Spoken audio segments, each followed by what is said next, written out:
Hello everyone, this is Nilufi Neha Khan and welcome to our YouTube channel Shikshalata. आज की video में हम बात करेंगे अपीयरिंग स्टूडेंट डीएलएड बीएलएड आप लोग किस तरीके से एकलव्य मॉडल रेजिडेंशियल स्कूल्स में आप अपेयर हो सकते हैं और क्या पूरी न्यूज़ है, क्या चीज़ें हैं।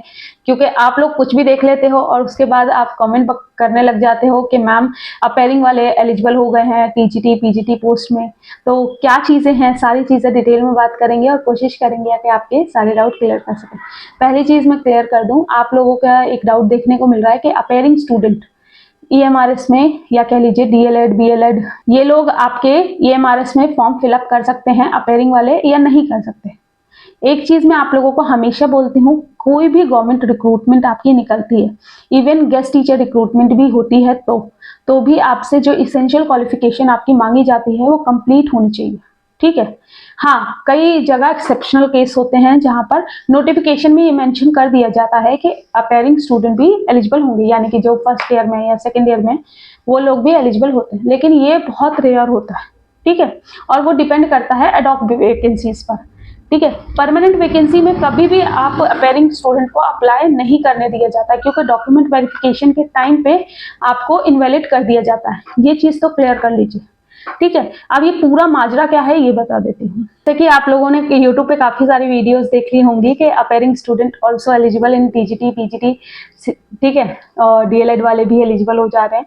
तो यहाँ पर माजरा क्या है ये बता देती हूँ। यहाँ पर ये याद रखिएगा, अहमदाबाद से एक अडॉक वैकेंसीज आई हैं जिसमें कि उन्होंने कहा है कि अगर आपके पास बीएलएड और आपके पास बीएड अपेयरिंग वाले भी आप अप्लाई कर सकते हैं।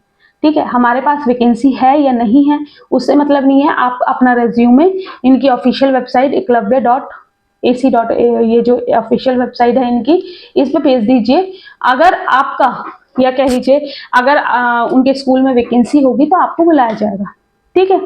तो यहाँ पर कई बच्चे कंफ्यूज हो गए कि हम लोग अपेयरिंग वाले हैं तो क्या मैम हम लोग अप्लाई कर पाएंगे जो परमानेंट वैकेंसी आपकी एकलव्य मॉडल रेजिडेंशियल स्कूल्स की अब आने वाली है। तो देखिए, आप लोग तभी अप्लाई कर सकते हो जब आपका रिजल्ट अनाउंस हो जाए। ठीक है।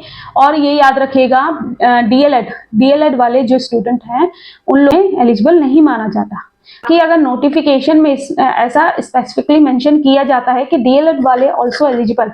ठीक है। जो आपका परमानेंट वैकेंसीज का नोटिफिकेशन आएगा तो आप ये समझिएगा कि हाँ एलिजिबल हो, वरना कोई चांस नहीं है। 90% चांस यही है कि आपके बीएड वाले ही एलिजिबल होंगे। ठीक है। बाकी ये जो जितनी भी चीजें आपको अदर बेसिस पे या गेस्ट टीचर रिक्रूटमेंट जो देखने को मिलती हैं, इसमें स्कूल पे डिपेंड करता है कि वो एलिजिबिलिटी में थोड़ा हेर फेर कर सकता है। लेकिन परमानेंट वैकेंसी पे जो होती हैं उन पे जो रूल्स होते हैं वो स्टेट के ही लगेंगे। ये चीज याद रखिएगा। और किसी भी परमानेंट गवर्नमेंट वैकेंसी में आपको अपेयरिंग वालों को एलिजिबल नहीं किया जाता।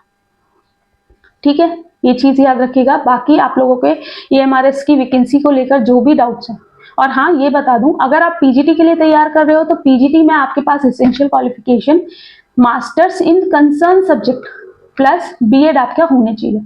पीजीटी की बात करूं तो आपके पास graduation in concern subject plus आपकी बीएड प्लस आपका सीटेट पेपर 2।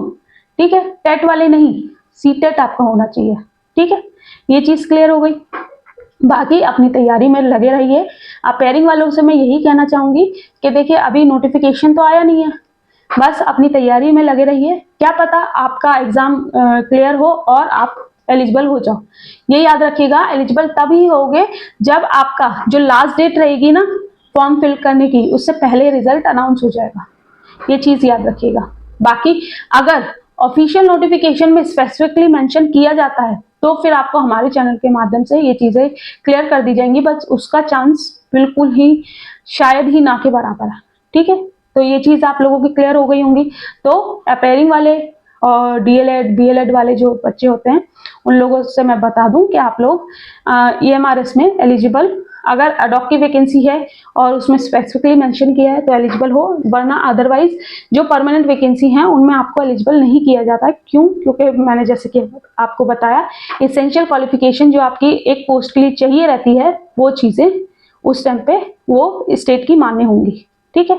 बाकी मैंने कोशिश तो यही की है कि आपके सारे डाउट क्लियर कर सकूं, लेकिन इसके बाद भी कोई डाउट रहा होगा तो जो अहमदाबाद की जो ऑफिशियल वेबसाइट है उनकी ऑफिशियल वेबसाइट का लिंक और ये जो वैकेंसी जो अपेयरिंग वालों के लिए आई है, ठीक है, वो दोनों चीज़ें मैं आपको टेलीग्राम पे शेयर कर दूंगी। बाकी आपको कोई भी दिक्कत, कोई भी परेशानी होती है तो कमेंट बॉक्स में कमेंट करना। और हाँ, ये याद रखिएगा, अपनी तैयारी में लगे रहिए। एट द एंड यही मैटर करेगा कि आप कितना अच्छे से रेडी हो वैकेंसी के लिए। ठीक है, चलिए मिलते हैं आपसे नेक्स्ट वीडियो में। Thank you for watching.